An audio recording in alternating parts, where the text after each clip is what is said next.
Hello Bunny, and welcome to another Let's Draw with Bun, a series I started where we get cozy, grab our art supplies and draw a little while talking about a variety of different topics. You can draw whatever you feel like or follow the official Draw with Bun prompt list posted every month on our BunBun Discord server. The link is in the description below. Today I will be drawing some cute fruit bunnies with my new Artix acrylic markers. I never used this brand of acrylic markers before, so this was definitely an interesting learning experience. The topic I actually want to talk about today is why I think running a small business in 2025 is going to be a little bit of a struggle. And I also want to share my 2025 small business resolutions to make it a successful year for me anyway. I want to preface this by saying these are my personal thoughts and observations, and this is definitely not a guide on what you have to do for your small business to become successful. Always remember that different things work for different people. In my opinion, 2024 was a year of change for a lot of small businesses, and I also think it was the first year where a lot of people and small business owners started to notice the full effects of the post-pandemic economy. I personally know a lot of artists who started their business in 2020 during the pandemic, and all of a sudden had a bunch of time on our hands. I always like to think of it as the internet existing in a vacuum during those 2 years. During that time, there was an enormous rise in social media usage. Everyone and their mother signed up for a streaming subscription, and video games had a huge spike in their player bases. Since a lot of people worked in home office, artists and creatives had time to explore their hobbies, share their work on social media, and start their small business journey. I also think TikTok's popularity during that time was a driving factor to facilitate the romanticization of running your own small business from home. Looking back, the pandemic definitely felt like a 2-year-long fever dream, but in terms of starting a small online business, it came with the almost perfect conditions. Big retail stores had to close their doors due to the lockdowns, making customers buy their products online instead. A starting small online business was not running many risks in comparison to already existing big-name brands. Artists set up small inventories and were able to keep processing times to a minimum due to being run by one person. I'm not saying it's easy to pack orders all day, but a small business run from home with barely any expenses and a shop owner who could basically allocate all the time to creating new products and sending out orders was definitely more efficient than some big companies who were scrambling to keep their workers employed or store locations secured during that time. Since customers had more time exploring new online shops due to spending more time at home and on social media, some small businesses rose to insane amounts of popularity in a short amount of time, both in the sales they made or gaining huge social media followings basically overnight due to their posts going viral. The enormous economical effects the pandemic had on our society weren't felt instantaneously. You have to imagine it like if you were to almost drown. The first thing that happens is your adrenaline kicking in, you try everything to keep yourself above water, maybe you even hurt yourself while doing so, but that is not important because your instinct is set on survival. After being rescued, you might feel a sense of shock, followed then by noticing the consequences this experience may have had on you. This is what happened to the economy during the pandemic. There was full focus on keeping things running, survival mode, and it didn't matter what efforts had to be put in place to keep things going. Now, after the pandemic and after the initial shock, the economy is noticing the consequences of their actions during that time.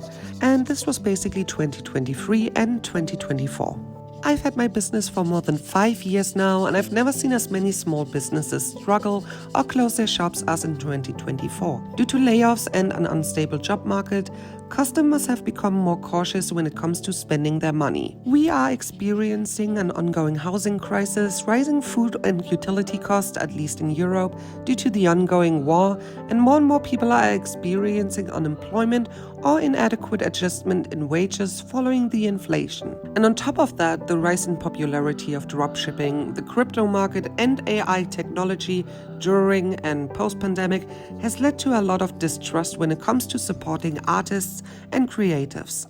Customers do often not understand the full scope of what these terms mean, and the generalization of small business equals dropshipping can have a negative impact on sales for the small artist. Of course, it's also not very helpful when companies like Etsy or Fiverr, who advertise themselves as being small business marketplaces, do nothing against the overwhelming amount of AI content and dropshipping on their websites, while simultaneously enforcing insanely high requirements and fees on their sellers. Twitter has basically been killed and spat on by God Gamer, billionaire shit talker, and the man who would have intercourse with the letter X if he had the chance to, Elon Musk. In the meantime, Instagram's reach has dwindled to an embarrassing low, and Meta tries everything for you to invest money into ads to gain a fraction of your former popularity back. For the low price of $350 a month for a Business Max account, you too can support Meta's plans in releasing fully AI-generated users onto their dying platform in 2025. And as for TikTok, we have millions of users abandoning ship because God forbid someone else in the US government might have access to precious user data. The US can't agree on anything from healthcare to weapon laws, or even provide something as simple as water to millions of people in danger of getting killed or losing their housing in the LA wildfires, but they can definitely agree on shutting the doors on a social media app owned by a Chinese company. And with promised new US tariffs looming over small business owners' heads and the European GPSR regulations coming into effect as of December 2024, ever-rising shipping costs and extended shipping delays from Asia to Europe due to the ongoing conflict in the Middle East, it's no wonder that small business owners are feeling the pressure. And this is not only frustrating for already existing small businesses who are experiencing a decline in sales, who are also slowly eating away at their emergency savings, but it's also a huge letdown for artists and creatives who have been thinking about starting their small business adventures in 2025. I've seen countless posts at the end of 2024 and now at the beginning of 2025 from fellow small business owners not knowing how they should keep going, how to even start a business, or how to find the proper resources to set up their business correctly. It's honestly extremely disheartening to see how many outside factors are currently working against us, while also taking into consideration that running a small business itself is already an immense amount of work. And I also don't think that any of this is gonna go away in 2025 or even 2026. However, as bleak as this situation might seem, I also see opportunity to grow from this. I think while this whole situation sounds frustrating at best and pretty impossible at worst, I find it important to stay informed and not back yourself into a corner of desperation. Having a plan B and C is something to keep in mind. I love my business, but I've also come to terms with that maybe one day it might go away, or I might not want to do it anymore. And if that's the case, I'm happy I was able to pursue it for as long as I did. Creativity doesn't come from my business.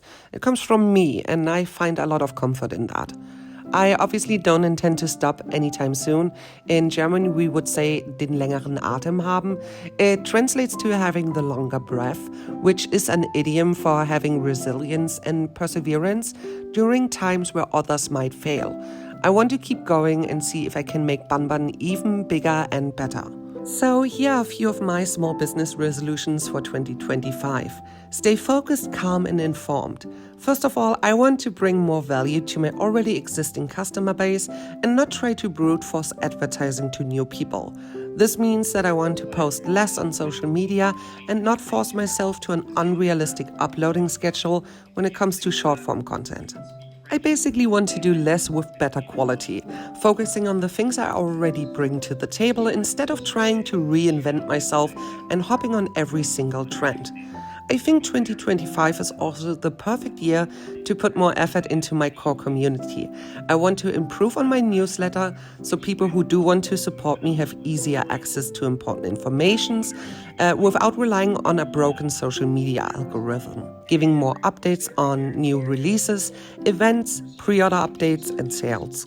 I will also try to really hold back on releasing too many products this year. I still have a very limited storage space and I want to design products with more intent. Even though admittedly this might be the hardest one for me to stick to because I love designing new products. I will maybe focus on designing more smaller products instead. I really want to start making more sticker sheets and planner stickers. I want to attend more conventions this year than ever before. I just bought my first ever car and I want to get the most out of it by attending in-person events and meeting the people who support me. And lastly, I want to focus my time on making more YouTube videos.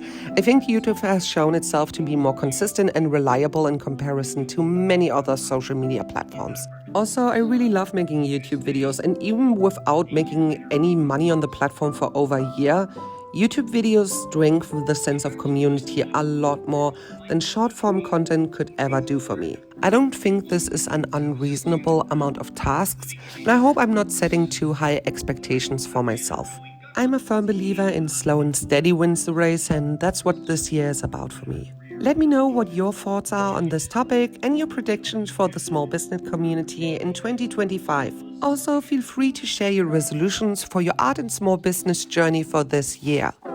I hope you guys enjoyed this video and you like how my fruit bunnies turned out. They remind me a little bit of the pop art movement with all the bold and bright colors. I think they're really cute. Remember to like and subscribe, and I hope I see you for next week's video.